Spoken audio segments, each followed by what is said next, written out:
Oh, thank you so much. Hello. Oh my. Oh, okay. We got deleted off of one of my my Facebook lives here, so we will remove it. Hello, entrepreneurs. Joe DiChiara here again with more technical difficulties on my Facebook Live. I will get this down one day. I promise you, folks. But if you're watching, give us a hashtag live, and if you're watching live, give us a hashtag live. If you're watching the replay, please give us a hashtag replay. And like I said, my name is Joe DiChiara, and I am here today to share with you another episode of the When Live Summit that is coming up this Thursday. I can't believe it's coming up, and I do have one of my friends, and we are live in my group now also. So I overcame the technical difficulties. I'm pretty proud of myself here. So okay. Anyway, no, I don't think I did, but anyway, we're gonna keep going with this. Anyway, it's being recorded. I will post the recording in my group afterwards. So I am here right now with another one of my new internet friends, who I would not know if it wasn't for social media and Facebook Lives and Haley Gray. And I'm very grateful for that. And I want to introduce you to my friend, Gill Fountain. How are you, Jill? I'm good, thank you, Joe. I'm good. And yes, you're right. I wouldn't know half of the people I know, I don't think, if it hadn't been the fact that I couldn't sleep one night many, many years ago, and I found Haley's group online, and it just struck me as being a really great group of people to work with, and I've made numerous friends since then. So I suppose I used to work with America, because I used to, when I was in the toy trade, I was the international distributor for Radio Flyer. So I was used to working in different time zones, but I became an international, even more international, if you like, through the people that I was meeting inside When. Yeah, it is amazing. So I sense like a sort of like Brooklyn accent. No, I don't. Where are you from? Because I don't. I am from the UK. I absolutely. I was great in the UK. Perhaps okay. I've been talking to you guys far too many times. I'm joking, but I love the accent. But the fact is that you're in the UK. It's what, like 11 p.m. there now, right? It is, yeah. So it's past a lot of people's bedtimes. Yeah, so I appreciate you're coming on with me here. Oh, you're welcome. You're welcome. But I have found that social media. It used to scare me. I didn't understand it, but now it's become an integral part of my business because I've been able to meet people like you and Haley, and now this is where I do most of my business. So it's amazing. And Haley Gray put together this amazing summit, which you're a part of, and so why don't we do this? Because I'm talking. Give people an idea about where you've come from, because you mentioned toys. Oh, we all like toys. Yes, many years ago. It was actually 30 years ago. I was asked if I wanted to run my own business. And it was something completely alien to me because my family were not business owners. And I leapt at the idea because it meant that I could drop my work and not go back to my corporate life, but stay at home with the children for, I thought, 3 years. And I began selling outdoor play and toys. And I went from retail to wholesale to international distributor. And that's where I bumped into Radio Flyer. Well, when I say I bumped into them, I didn't actually bump into them. I made a beeline for them. I saw their products and I decided I wanted to import their products into the UK. And it meant that I was speaking to them, and this is before Wi-Fi or broadband or internet. It was in those days of transatlantic phone calls. And I don't know if you remember them, Joe, but they were a absolute nightmare. Cost a fortune. And what actually happened, what sealed the deal, was I came over to New York, to the New York Toy Fair, and I met up with them there. And that was when I started working with them. And I worked with them for 12 years, and it was great fun because as a company, they're brilliant. And I literally introduced them into the UK, and I went straight up, built my way up through all the exhibitions, working with the buyers, and we got into the top high street stores, including Harrods, which is really the main store that you want to get into as a seller. So yes, that's where I started, and I was known locally as the toy lady. People would see me, or rather the children would see me when I was out and about and say, "Oh, look, mummy, there's the toy lady." And it was quite sweet the way things happened along the way. And funnily enough, I then went on to meet their grandchildren. So I met the children with the parents, and then they came back as grandparents and bought for the grandchildren. So I was very lucky. It turned into a generational business, and it went on until it came to that awful time that we all know about, around about the 2008, 2009 time, when the buying habits just changed.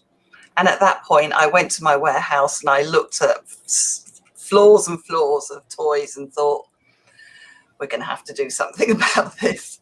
And we decided to go back into the brand and marketing side that we'd originally come out of in the first place. And of course, over the years, we've been branding and marketing other people's products and toys.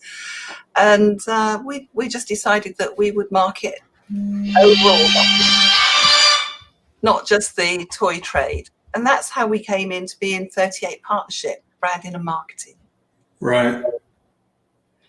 So yeah, it was very interesting along the way. We learnt a lot. We knew a lot of the top buyers in the country, including an awful lot of the smaller independent shops as well. And it was fascinating to see how they all worked individually and the ideas that came out of the smaller shops as to how to bring in the general public and keep those children. Because in a toy shop, when children go to a toy shop, they want that special memory, don't they? It's like a fantasy dream world that they want as they go into a toy. And the toy owners wanted to keep that sort of memory for the children. So it was a lovely sector to work in, I must admit. So you took your corporate, I mean, because you're talking about large business, radio flyer, isn't that the that's the wagons, yeah. Right, the red wagons, right? I remember that from, yeah. Oh my God. Did you have one? Of course. Of course. How do you not have one? But so that you were, you forward thinking, bringing them, that must have been huge. It was massive. Now you went from that down to now you're working with the smaller entrepreneurs. Yes. Yes, right? And it's great fun because we see how well they build their businesses once they've got people behind them, and they've got confidence in what they're doing. It's wonderful to see their businesses grow. Right. So now I see the connection now, because it was like, okay, I knew you were the toy lady. So I don't think I heard that part of your story, how you connected the two, but that's brilliant. Well, along the way, this is where we came into LinkedIn, because the buyers at the time were saying to me, I don't know about you, and I'm pretty sure we're the same. We didn't grow up with social media, did we? It wasn't part of our childhood. It certainly wasn't part of our teens or anything. So everything to do with social media, I had to learn. But it wasn't me that was sort of pushing myself forward. It was actually the buyers that came to me and said, Jill, we've been told we've got to get onto this thing called LinkedIn and we haven't got a clue what it is. Will you go away and find out what it's all about and come back and tell us? So that's how I got started to get involved in social media. And I must admit, at the time, I was a bit like when you said, I sort of dipped my toe into it and thought, I really don't like this, because I was used to talking about other people's brands. I wasn't used to talking about me. And I felt that when I put myself out onto social media, it was really about myself and not the brand or the product I was talking about. And so it took me a long time before I actually got into social media in a larger way. But that's a good point, though. I never heard anybody put it that way, because that might be part of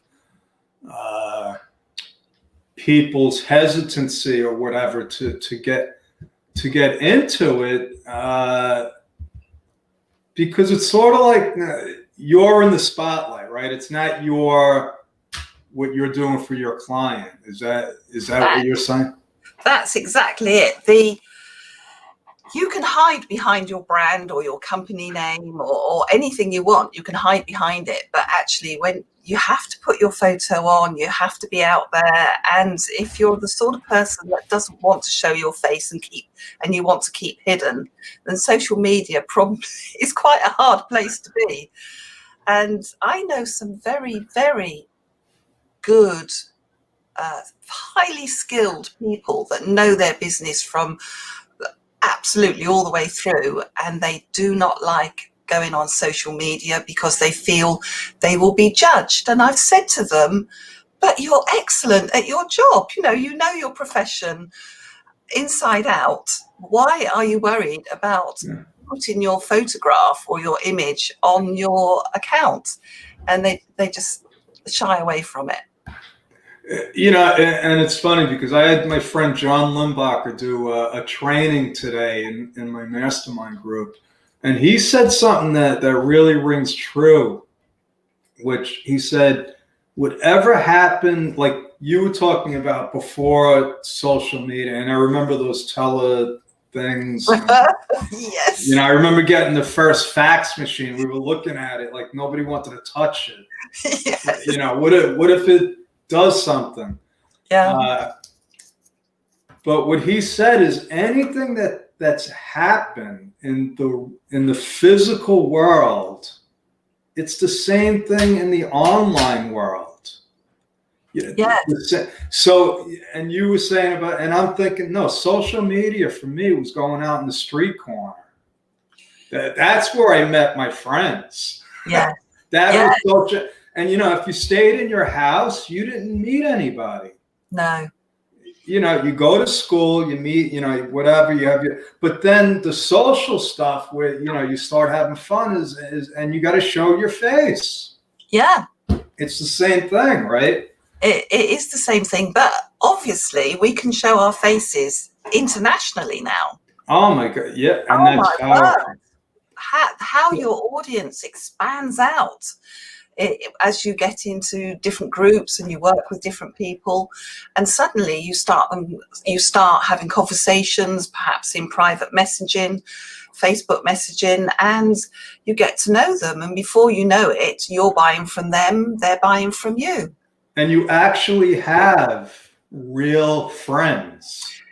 Yes. Isn't that amazing? Isn't that a wonderful thing to think about? To the point, I've seen, I suppose with, particularly if we're going to talk about Wen, I've been with Wen for probably 3.5, 4 years maybe. But, we've seen children come, we've seen children arrive, but we've seen sort of them go into their teenage years and everything during that time. So isn't that a wonderful thing to be part of that sort of family community? Absolutely. And that's what Haley created. That's exactly what she created there. Yeah.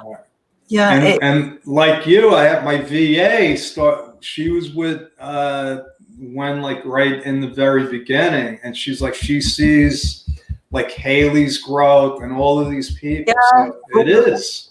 it is very much so. I mean, it is I think a long time ago I said, this is like a family unit, because you see the weddings and the births and the announcements, and sadly you see the deaths as well. There's this ongoing life that goes on. It's quite fascinating, actually.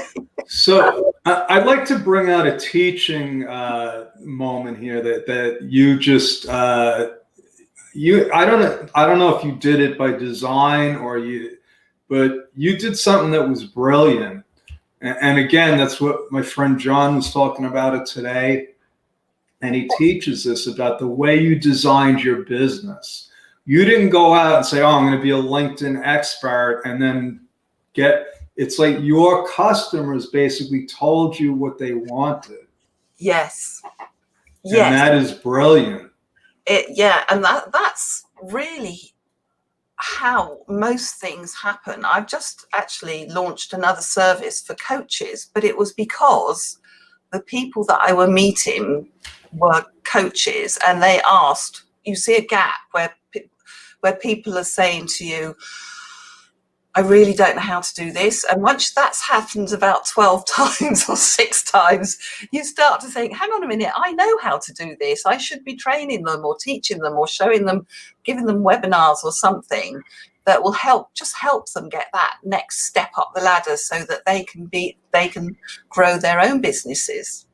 Right. So you're actually listening to your people.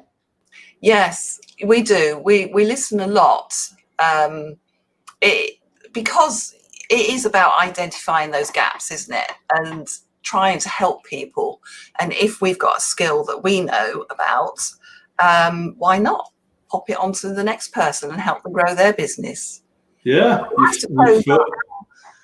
suppose what happens with us is that the people that are talking to us, and I don't know about you, Joe, but there's an awful lot of people that talk to us all the time, and they tell us their concerns, and you see the gaps in the market there and the gaps in their business where you can help them. So you design a product around that. Yes. So you did a great job. So tell me about, I'm fascinated with LinkedIn. I'm not on it that much. I found my niche on Facebook. That's where my people are. But a lot of people, in fact, one of my clients, I'm steering her towards doing, LinkedIn stuff. So tell me what this is that you do. 100, what is this? LinkedIn Local. Wow. Right? So LinkedIn is one thing.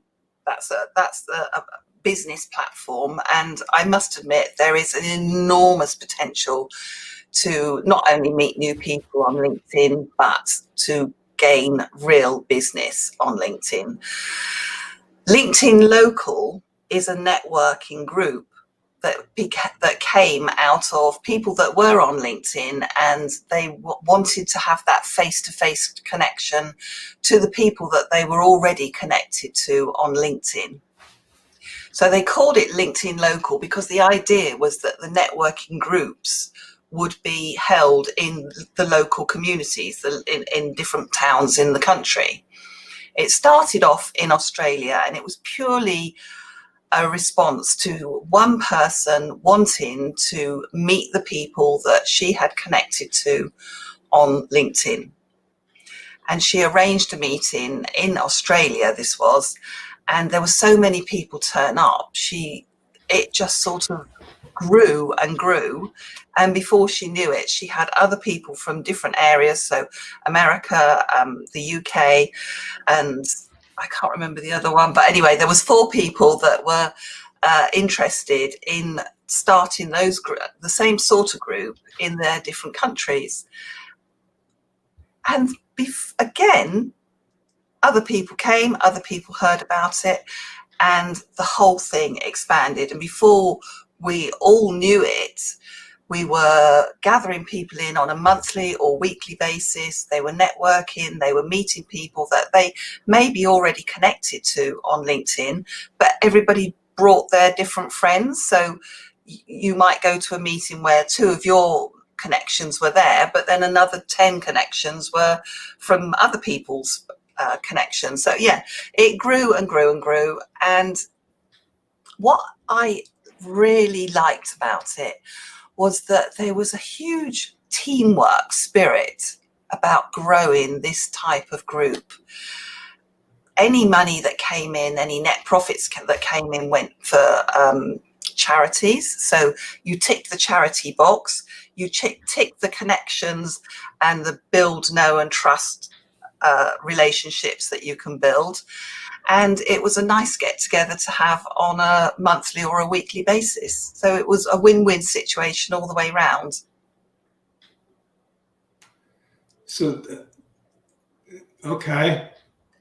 So what it was it was people that we connected with on LinkedIn meeting socially outside face to face. Okay, so now what is this a service that you provide? Is it just part of LinkedIn? Is it a group? I mean, okay, it's a networking group. However, we all meet individually. So I'm a host, and there's about another 1,000 hosts around the world now. Oh wow! We all meet, in our individual groups, and we run our groups in the way we want to. But the ethos is the same. It's about meeting your connections that you've met online, meeting them offline. Interesting. It is interesting, and what I see in these groups is that there's a huge amount of support. I have never seen competition. I've never seen rivalry. It is a very nice way of helping to get business and helping people, supporting people along the way. So you could have like other accountants in a group. Yeah, everybody's welcome. And I have that in my Facebook group because I don't know if I have too many accountants. They've told me on LinkedIn, oh, I'm an accountant. You don't want another accountant in your group. Oh. And that's silly. I know there's networking groups that don't like that. One per industry, right? Yeah, that is true. But it's, I guess, the mindset of really community, right? And now these are virtual meetings, obviously, right? Now we are. Now we are all back on. Isn't it silly though? Because this whole thing started because they were meeting people online and they wanted to meet them face to face. And now we can't meet them face to face because we're in this situation with the virus. We are now all back online, but we've got to know each other through Zoom and through StreamYard. Well, it's face to face. It's just not, it's virtual face to face. It is. But as a host, I've seen some real strong friendships and people working together, very eager to help each other out, offer solutions to problems. We've had marvelous speakers come along now, and I've just recently started this. I've started inviting people that perhaps are a little bit shy or a little bit concerned about speaking. And I've said to them, okay, so you don't want to, be the main speaker of the evening. Why don't you come along and just do, say, 5 minutes and give us a few tips? And that's gone down very well because we've seen them come back again and their confidence is growing onto the side. That is, I love that. I have a friend, Sue Brooks. She wanted to start a network. What was it? Networking for introverts. Oh, that sounds perfect. Doesn't that sound perfect? Yeah, so that's great that you're able to coach people. And I've seen, I had my own thing with Facebook Lives. Like, Haley basically coached me into it. But it's scary. It seems like, and people say, Joe, you're all over the place. This took a lot of soul searching and it's not easy. It's not easy. It's not easy. It isn't. But once you've done it a few times, you then think, do you know what? It's this is okay. I'm enjoying this. It's yeah, it's not all of a sudden it becomes, what was I worried about? Yeah. And But then it's easy to say, so thank you for doing that. no, it's fun. It's Uh, nice. now I know who to send people to when I get a client like that. I'm like, yeah, you need to speak to Gill. So what is this? So what are you? What's your objective? Do you want people to join your group? Are you looking for more hosts? I'm looking. Yes, I would love more people to join me on my Facebook group. They are very welcome to join me in my LinkedIn local that I host second Tuesday of the month. We have, believe it or not, we are a very small town in comparison to some of the others. However, we've become an international LinkedIn local because we have so many people come in from other countries now. So if anybody wants to come and get a flavour of what a UK networking group is like, then they're very welcome to join me. Can you? I would love that. I would love that. Can you post that in the chat? Yeah, I'll post the link. I'll post the link to the event in the chat box. Okay. And now is there a charge for this? No, if we were meeting face to face, there is a charge because of the facilities that we have to pay for. But for virtual, on online Zoom, there's no charge. Okay. Wow. Wait, there's got to be a catch. No, there isn't really. There's no catch. It is what you see is what you get. Yeah, I love it. You know, I do something similar on Saturdays. I invited people. It's a little mastermind group. Yeah. But yeah, these things. This is great. I had no idea, Jill. All this time I know you, that maybe I just wasn't paying attention. But this is awesome. Oh, thank you. Thank you. So yes, I am gonna. That's Tuesdays. What time? I gotta make sure I'm in the right. Tuesday of the month. I will get the event up and I'll get it. Okay. And then I'll pop it in the group in a little while, Joe, because it'll take me. The one thing that I hadn't got up here was that particular event. Okay. Well, I didn't think we didn't think in advance, but what they can do, what anybody can do, is you could meet Jill and talk one-on-one, right? During the When Live Summit. Yes. Correct? And I believe I am following you. Are you you're following me? I think so. Are you on the Saturday? I'm on Saturday, I think at 4 p.m. Yeah, I think I'm after you just before it closes. Awesome. So I'll be opening for you. Yeah. I'll lay the groundwork for you. Oh, thank you so much. So yeah, that's a perfect segue. I appreciate that. So any words of wisdom for people? Wow. I think it's really the case of overcoming those insecurities, those concerns. You can do it. If I can do it, you can do it. Basically, there's many blocks, isn't there, that stop us along the way, and you just get that inner voice that says, "Oh, I'm not sure. What will people think, or what will I make a fool of myself?" Well, no, you won't. No. Don't worry about it. Just do it.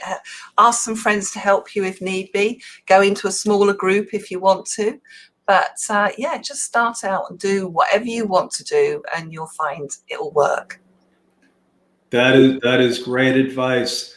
And for me, I could, I'm just thinking back. It wasn't that long ago that Haley had to basically coax me into. And there's No, I think I deleted my first couple of Facebook. They were embarrassing. Oh.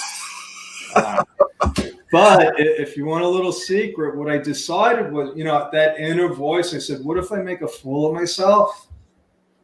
And then it hit me. I said, "I always make a fool of myself." Yes, What different? Yeah, what difference does it? One more time? That's not going to kill me. There's one more time. Exactly. That's the point, isn't it? The fact is that we've done it so many times, we just go, oh, well. Well, yeah, after all, I'm like, what's the worst that could happen? Somebody's going to laugh at me? Yeah. Good. We're used to that.